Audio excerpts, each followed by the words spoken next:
네, 이제 옥에 갇혔던 마귀가 잠시 풀려나면서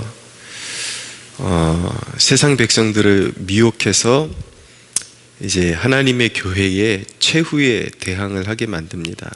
그래서 이제 성도와 세상의 그 마지막 큰 결전이 오늘 본문에 나타나죠.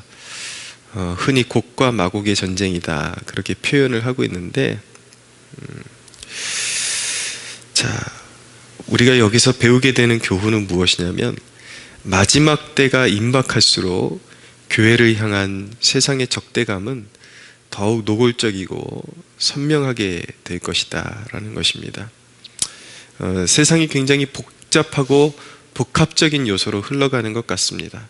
어떻게 보면은 단순히 세상이 기독교만을 핍박하는 것은 아니지 않느냐라고, 그렇게 때로는 모든 종교가 핍박을 받지 않는가.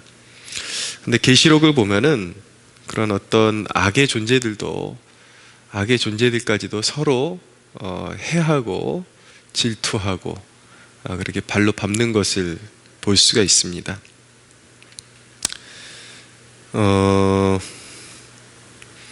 이 무당의 세계 같은 이야기를 들어보면 큰 귀신이 작은 귀신을 몰아내고 자기가 집을 차지하고 한 인격을 차지하고, 또 어떤 무당을 차지하고, 이런 일들이 나타나죠.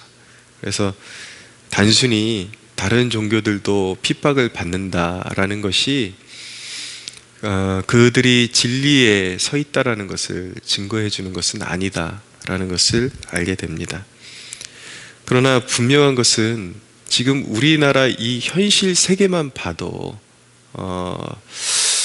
흘러가는 구도가 점점 세상 권력과 교회와의 싸움의 그 구도가 점점 선명해지고 있다라는 것을 어느 정도 알게 되죠.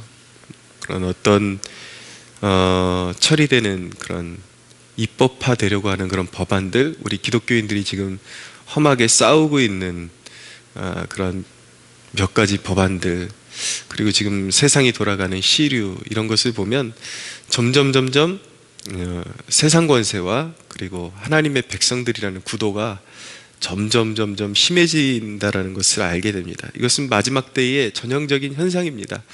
그만큼 때가 가까워지고 있다라는 것이고, 그리고 이제 가장 정말 주님 오시기에 끝자락에 가면은 이제 완전히 선명해진 구도로 온 세상이 힘을 합해서 하나님의 교회에 대항하게 될 것을 이제 보게 되는 것입니다. 그러나 우리가 세상이 그렇게 악해지고 갈수록 어두워지고 힘겨운 싸움이 일어난다 할지라도 우리가 두려워할 이유가 없는 것은 우리가 당면하는 모든 싸움들이 사실 이미 이긴 싸움이기 때문에 그렇습니다. 요한계시록이 보여주는 것이 무엇이냐면, 분명히 그 중에는 순교하는 성도들도 있습니다. 이 환란이 극심해질 때에는. 그러나 사도 요한이 이 계시를 받아서 기독교 공동체에 전해주게 된 그 목적, 그 동기가 무엇인가? 이 영적인 구도를 이렇게 보여주기 위한 것이에요. 지금 우리가 당면하고 있는 영적 전쟁이 무엇 때문에 이런 일이 벌어질 수밖에 없고, 또 이 핍박과 이 싸움, 이 전쟁이 이 판도가 어디로 가고 있는지, 그거를 성도들이 전체 어떤 하나님의 디테일한 계획까지 다 이해할 수 없다 할지라도 그 방향성을 이해한다면 큰 위로가 될 수 있기 때문에. 자, 보십시오. 누군가가 어둠에 처해 있는데 길을 찾지를 못해요. 그런데 출발하기 전에 누군가로부터 두려워하지 마십시오. 이것은 어떤 훈련의 과정일 뿐이고, 당신이 만약에 길을 못 찾거나 정말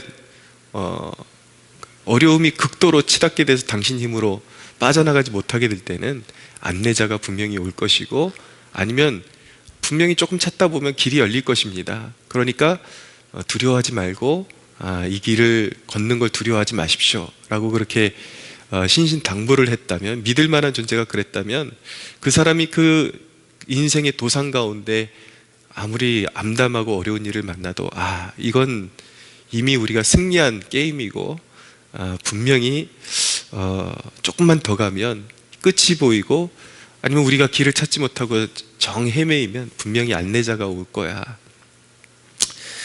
언젠가 제가 설교 때 이렇게 고백한 적이 있는데, 좀 부끄러운 고백이지만, 예전에 벌써 오래전에 제주도에 그 미로마을이라는 곳이 있거든요. 거기에 해질 무렵에 우리 부부가 들어갔는데, 다른 사람들은 어떻게 해가지고 목적지에 가면 이제 종을 땡땡땡땡 울립니다. 근데 우리는 못 찾겠어요. 이미 많이 어두워졌고, 그래서 야, 우리 진짜 길치다 그러고 있었는데, 이제 못 찾겠다 그러고 있는데, 이제 안내원이 와가지고 위에서 보고 있다가 내려와가지고 우리를 이제 목적지까지 데려다주고, 다 도착했다고 종 땡땡땡땡 치고 그렇게 이제 게임을 마무리했던 기억이 있습니다. 우리 성도들이 당면하고 있는 이 싸움, 전쟁이 너무나도 험난하지만 사실은 하나님의 그 정해진 섭리 가운데 이루어지고 있다라는 거. 그래서 9절에 보니까 그들이 지면에 널리 퍼져 성도들의 진과 사랑하시는 성을 두루매 대적하매 하늘에서 불이 내려와 그들을 태워버렸다. 네, 아주 쉽게 끝나는, 이 현실적으로 가면 쉬운 싸움은 분명히 아닙니다. 제가 늘 성경은 함축적인 용어로 되어 있다라고 말씀드리죠. 하나님이 천지를 창조하셨다. 한마디로 천지가 창조되었지만 우리가 보고 있는 이 세상이 창조되어지는, 발생하는 그 과정을 상상해 보십시오. 우리가 얼마나 그 큰 건축물 앞에서도 숨을 쉬기 힘들 정도로 위축되고, 그 인간이 만들어낸 그 작품 앞에서도 그렇게 벅찬 그런 감동을 가지고 서게 되잖아요. 근데 이 온 우주 만물이 한날에 하나님의 말씀으로 갑자기 확 이렇게 생겨나는 그 광경을 상상이나 할 수 있겠습니까? 하나님의 백성들이 맞이하는 싸움도 험난하겠지만, 그렇지만 하나님의 그 정해진 경륜 가운데 싸우고 있다. 그래서 반드시 이길 것이다. 그러나 하나님께서 에스겔서를 통해서 하나님의 백성들에게 명령하시는 것은 무엇이냐면, 하나님께서 모든 회복을 이미 명령해 놓으셨어도 그럴지라도 너희는 내게 기도해야 한다. 기도해야 한다. 성도들의 승리의 방법은 무엇입니까? 이것이 하나님의 오묘한 섭리의 정하신 바인 것입니다. 하나님은 승리로 이끄시지만 성도는 분명하게 뜨겁게 기도하고 깨어서 기도해야 하는 것입니다.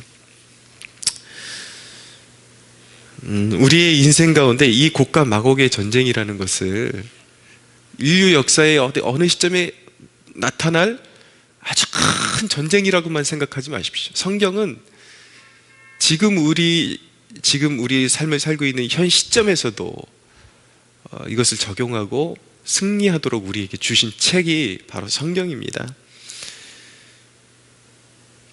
하나님이 우리의 삶 가운데 가끔씩 큰 대적을 일으키실 때가 있습니다. 가정에서도 사업적으로도 그런 큰 대적을 일으키시는 이유는 우리가 죄를 범하고 정신 차리지 못할 때이기도 하지만, 때때로 평온한 삶 가운데 하나님은 큰 문제를 허락하시기도 하십니다. 그 이유는 무엇이냐면, 결론부터 말씀드리면 큰 구원을 보여주시고자 하시기 위함입니다.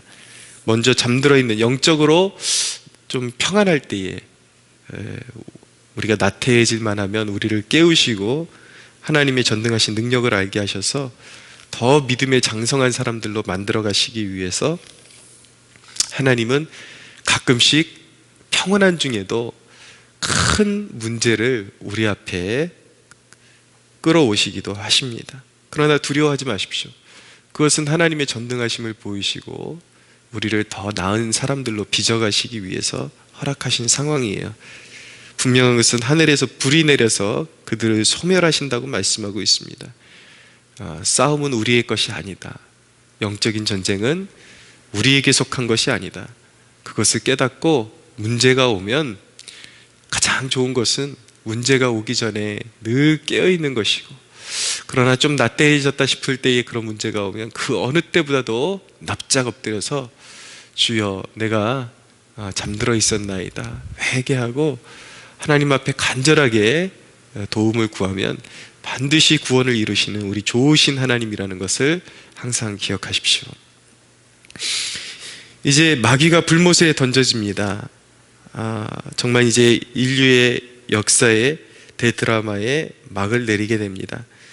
먼저 잠자던 성도들의 부활이 있고, 그리고 죄인들도 함께 부활할 것입니다. 모든 인류가 부활하게 될 것입니다. 마지막 날 형언할 수 없는 광경을 보게 될 것입니다. 말로 다 할 수 없는. 그리고 하나님의 보좌 앞에 책들이 놓여 있습니다. 이 책들은 인간의 행위가 낱낱이 기록된 책이라고 말씀하고 있습니다. 죄인들은 그 앞에서 이미 알고 있어요. 자기가 어떠한 형벌을, 어느 만큼의 형벌을 받게 될 것인지는 이제 심판을 받아봐야 되겠지만 이미 영원한 불못에 던져질 것이라는 것을 알게 됩니다. 그 두려움이 상상이 가십니까? 이미 형벌을 선고받고 심판을 받게 되는 죄수의, 영원히 죽지 못하는 심판을 받게 될 죄수의 신분으로 그리스도의 심판대 앞에 서게 되는 사람들이 있다라는 것이죠. 그 두려움을 상상을 해보십시오. 또 하나의 책이 있는데 그건 생명책입니다. 하나님의 아들이신 그리스도의 보혈로 거듭나서 이 땅에서 하나님의 말씀대로 살려고 몸부림쳤던 그런 하나님의 백성들의 이름이 기록된 책입니다. 분명한 것은 무엇이냐면 믿는 자들, 우리도 심판대 앞에 서게 될 것이라는 것입니다. 로마서에도 분명히 우리가 그리스도의 심판대 앞에 서게 될 것이다 라고 말씀하고 있어요. 그러나 우리의 믿음의 진실함대로 우리는 심판을 이기게 될 것입니다.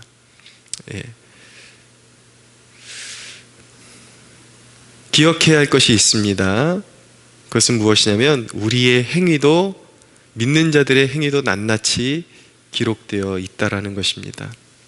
물론 우리가 죄를 지을 때 하나님께서 징계하시고 깨닫게 하시고 연단하시고 빚어가시고 우리가 회개할 때에 우리의 죄를 통해서 서로 서가 먼 것 같이 그렇게 이제 옮기시지만 우리의 행위들이 분명히 기록되어 있습니다, 책에.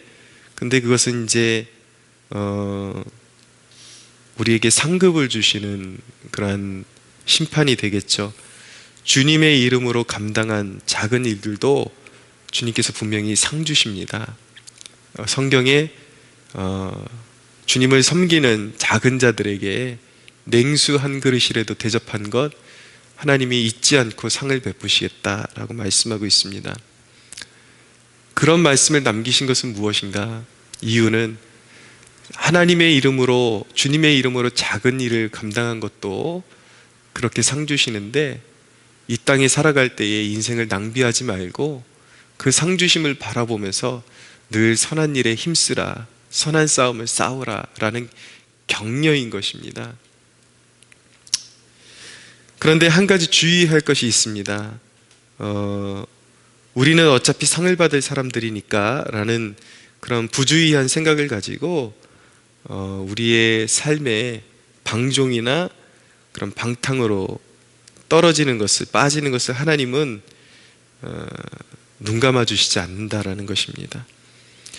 어떤 사람이 이긴 자이고 어떤 사람이 상 받는 자들인가? 끊임없이 이 땅을 살아갈 때 죄에 애통해하며 각성하며 성화에 이르는 길을 힘썼던 백성들, 그들이 바로 이긴 자들이고 성령의 강권하심을 받는 자들이라는 것, 그들이 하나님의 그리스도의 심판대 앞에서 결국 이긴 자들로 나타나고 정죄함 없는 하나님의 백성들로 나타나게 될 것이라는 것.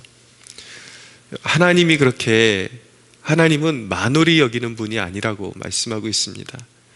예. 믿음을 잘못된 방향으로 역이용하려고 하는 꼼수들 절대 하나님 앞에 통하지 않습니다. 그래서 내게 주여 주여 한 자들마다 천국에 들어오지 못한다라는 말씀이 기록되어 있는 것입니다. 주님도 알고 계세요. 우리의 죄성, 우리가 얼마나 나태한 사람이고 얼마나 여전히 인간은 끊임없이 죄를 생각하고 그렇게 잘못된 방향으로 가고 싶어하는 유혹에 빠져있는 존재들인지 알기 때문에 빈틈을 주지 않으세요. 결코 하나님을 이용하려고 하거나 꼼수를 부리려고 하면 안 되는 것입니다. 그런데 중요한 것은 진짜 거듭난 사람, 그러니까 이 말씀이 우리 하나님의 백성들에게 영적인 경각심이 되어야 하는 이유는 무엇이냐면, 정말 성령이 내주하시는 사람들은 그릇된 길로 가도 깨우침을 받게 되어 있고 돌아오게 되어 있습니다. 하나님이 가만두지를 않으세요. 그런데 그런 성령의 인도하심이 전혀 삶에 나타나지 않고 내가 하고 싶은 대로 해도 전혀 안전하다. 예, 이게 무슨 징조이냐면 유기된 징조입니다. 버림받은 징조예요.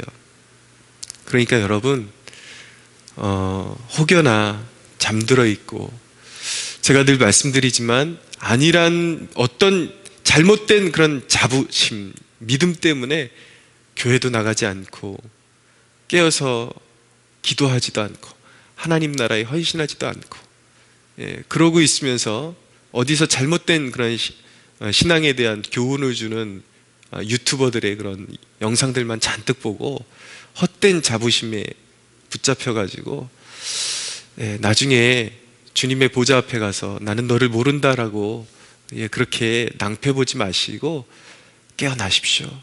그리고 회개하고 돌이켜서 진실한 믿음을 가지고 주님을 섬길 수 있도록 그렇게 달려가십시오. 여러분들 모두가 이긴 자가 되기를 축복합니다. 예수님은 제자들에게 귀신이 너희에게 쫓겨나는 것으로 기뻐하지 말고 너희가 생명책에 기록된 것으로 기뻐하라 라고 말씀하셨습니다.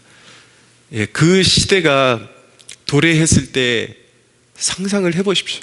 가끔은 여러분 두려운 상상을 하는 것이 우리의 신앙에 굉장한 묘약이 됩니다. 얼마나 두려운 때일까요? 믿지 않는 자들, 그 심판의 광경들 얼마나 무섭고, 그런데 그런 상황 가운데 심판을 이기는 존재가 된다는 것이 얼마나 감사하고 행복한 일이겠습니까? 인생에 그것보다 더 중요한 일이 있겠습니까? 그런데 누군가는 여전히 세상 기쁨에 도취되어 있을 것입니다. 생각해 보십시오. 그것이 영원한 행복과 맞바꾸어 버릴 수 있을 만한 가치인가? 영혼과. 여러분들이 믿는 자들이라면 이제 세상 것에 심취해 있지 말고 하늘의 재테크에 힘쓰십시오. 이 땅에서 자기를 위해서 힘쓴 자는 쭉정이와 같은 자들이 될 것입니다. 그러나 냉수 한 그릇도 상을 잃어버리지 않을 것이라고 말씀하셨는데, 상상해 보십시오. 우리가 주님의 이름을 위해서 행한 일이 하나하나 주님의 통장에 쌓이고 있다면, 그것을 우리가 주님의 심판대 앞에서 심판을 이기고 우리가 이 땅에서 행했던, 모아놓았던 선행의 그런 보응을 받는 날이 온다. 보상을 받는 날이 온다. 그것이 그대로 기록되어 있다. 그것이 쌓여 있다. 하늘의 통장에 쌓여 있다. 여러분, 세상 통장에 쌓여 있는 것도 얼마나 뿌듯합니까? 그러나 그것은 다 지나가는 것이요, 하나님을 위해서 사용하지 않은 것은 다 불태워질 것이라고 말씀하고 있습니다. 헛된 것 쌓고 모으고 하기보다도 하늘의 통장, 하나님의 행위가 기록되어 있는 그 책들에 여러분들의 선한 행위들이, 하나님을 섬긴 일들만이 빼곡히 쌓여있는 그런 축복이 복된 성도들 되시기를 예수님의 이름으로 축복합니다.